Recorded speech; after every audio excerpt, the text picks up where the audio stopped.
कहानी की शुरुआत एक महिला से होती है जो अपने पति की देखभाल कर रही है और उसे स्तनपान दे रही है।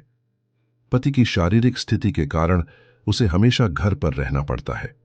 हर दिन वह उसके ठीक होने की प्रार्थना करती है और भगवान से चमत्कार की भीख मांगती है।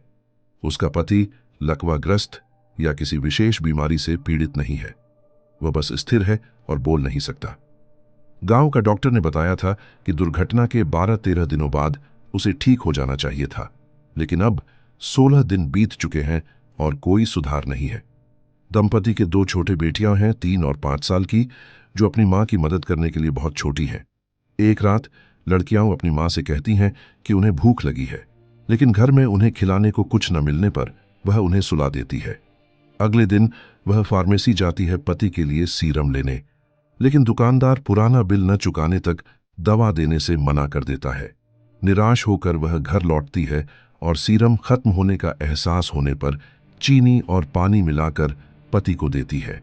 पैसे न होने पर वह अपनी आंट को मदद के लिए जाती है, लेकिन पहुंचकर पता चलता है कि आंट कई दिनों से गायब है और किसी को उसका ठिकाना नहीं पता। हताश होकर वह घर लौटती है और पति को सब बताती है।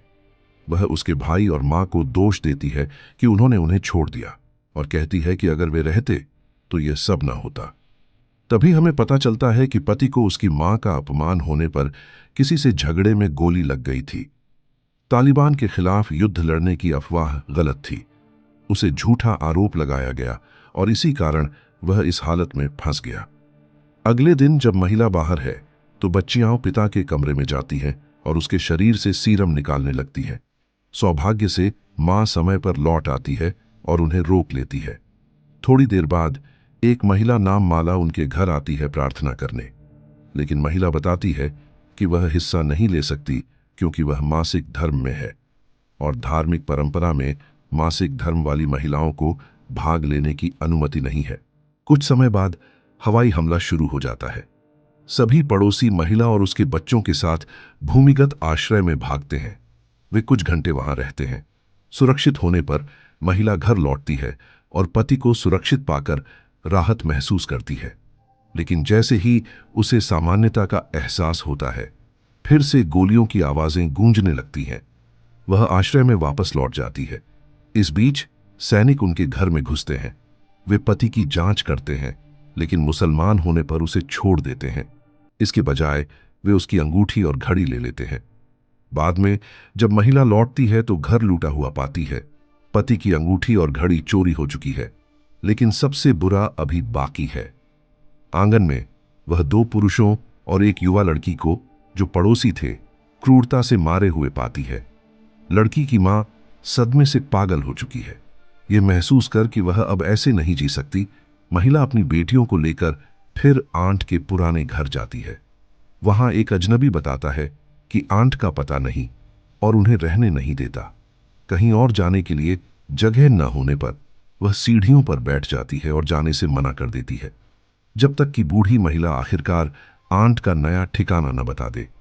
वह आंट को ढूंढती है और सब बताती है। आंट खुलासा करती है कि उसने भी बहुत दुख झेले हैं, इतना कि महिला कल्पना भी न कर सके। आंट को अपनी क्रूर सौतेले पिता को अपनी मां और बहनों की रक्षा के लिए मारना पड़ा था। अब वह होटल में रहती है, जहां नकारात्मक लोगों की नजर से दूर है। फिर भी अपराध बोध से परेशान महिला घर लौटती है, पति को छोड़ने में असमर्थ। वह उसके साथ खुलकर बात करती है, जैसे आत्मा हल्की करने के लिए सब कबूल कर रही हो। वह बताती है कि वे 10 साल से शादीशुदा हैं, फिर भी उसे कभी एक भी खुशी का दिन न मिला, शादी के दिन भी नहीं। उस दिन वह युद्ध में था और उसे समारोह में उसके फोटो के बगल में बैठना पड़ा। वह बताती है कि शादी के पहले 3 साल वह घर से दूर था और उसे उसके परिवार की क्रूरता सहनी पड़ी। भाई बहनों के कारण शौचालय जाना भी यातना था। वह कबूल करती है कि उसे नहीं पता वह यह सब क्यों बता रही है। फिर वह अपनी बचपन की त्रासदी खोलती है। उसके पिता क्वेल बटेर से ज्यादा प्यार करता था बच्चों से। वह क्वेल फाइट्स पर सट्टा लगाता था। एक दिन उसने अपनी सबसे बड़ी बेटी पर सट्टा लगाया। हारने पर उसने 12 साल की बहन को 40 साल के व्यक्ति से शादी करने को मजबूर किया। अगले शिकार होने के डर से उसने सभी क्वेल्स को पिंजरे से छुड़ा दिया और एक बिल्ली ने उन्हें मार डाला। पति को ये दर्दनाक यादें सुनाते हुए उसे एहसास होता है कि यह व्यक्ति उसके लिए कभी पति जैसा नहीं लगा। हार मानते हुए वह उसके मुंह से सीरम निकाल देती है और घर छोड़ देती है। बाद में वह आंट को सब बताती है। आंट कहती है, वह तुम्हारा धैर्य का पत्थर है, इसलिए तुम्हें लगता है कि तुम अपना सारा दर्द और कष्ट उसमें उंडेल सकती हो। एहसास होने पर कि पति से बात करने में उसे सुकून मिलता है, वह घर लौटती है। 10 साल में पहली बार उसे नहलाती है और चूमती है। समय बीतता है और वह उसके साथ बात करती रहती है, इस बार गुस्से या निराशा से नहीं, बल्कि उपचार के रूप में। लेकिन उसी समय माला फिर उनके घर आती है प्रार्थना समारोह के लिए। महिला अभी भी तैयार न होने पर बताती है कि वह मासिक धर्म में है और हिस्सा नहीं ले सकती। युद्ध तेज होने पर महिला को एहसास होता है कि शहर सैनिकों से भरा है। पति की सुरक्षा के डर से वह उसे घर के अंदर एक गुप्त जगह में छिपा देती है। लेकिन जल्द ही सैनिक घर में घुसते हैं और पूछताछ शुरू करते हैं। पति है या नहीं, क्या करती है, किसके साथ रहती है। सिर्फ उन्हें जाने के लिए महिला झूठ बोलती है कि वह विधवा है और घर उसका काम का स्थान है, मतलब वह सेक्स वर्कर है। सैनिक उसे नुकसान नहीं पहुंचाते, लेकिन एक ठूकता हुआ चला जाता है। उस रात वह पति के पास जाती है और सैनिक के बारे में बताती है, सब कुछ। यहां तक कि कहती है कि युवक उसके मुकाबले बेहतर प्रदर्शन करता है। लेकिन अचानक उसे एहसास होता है कि वह क्या कह रही है और शर्म से भर जाती है। वह जल्दी उठती है, कुरान खोलती है और पढ़ने लगती है। भगवान से क्षमा मांगती है।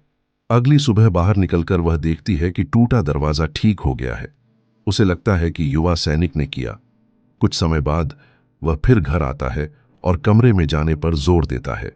वहां वह अपनी शर्ट उतारता है और महिला उसके शरीर पर सिगरेट के जलाने के निशान और कार्ट्रिज के निशान देखती है। साफ है कि सैन्य अकादमी में उसे यातनाएं सही पड़ी हैं। द्रवित होकर महिला बाद में आंट के पास जाती है और सैनिक के बारे में बताती है। घर लौटकर वह ताजे फल से भरा बैग और सोने का हार पाती है जो सैनिक ने छोड़ा। वह वास्तव में खुश हो जाती है। वर्षों बाद पहली बार उसे फिर से महिला जैसा महसूस होता है, शांति से। वह पति को सब कबूल करती है, बताती है कि वह बांझ था और बच्चे पैदा न कर सका और उनकी बेटियां जैविक रूप से उसकी नहीं हैं। पहली बार पति प्रतिक्रिया देता प्रतीत होता है। उसके शब्दों से वह गुस्से में भर जाता है, जैसे कोमा से जाग रहा हो। अचानक वह उस पर हमला करता है, गुस्से में गला घोंटने लगता है। संघर्ष में महिला चाकू पकड़ लेती है और उसे मार डालती है। उसी पल युवा सैनिक अंदर आता है और उन्हें उस स्थिति में पाता है। देखने के लिए धन्यवाद। लाइक और सब्सक्राइब करना न भूलें। अगले वीडियो में मिलते हैं।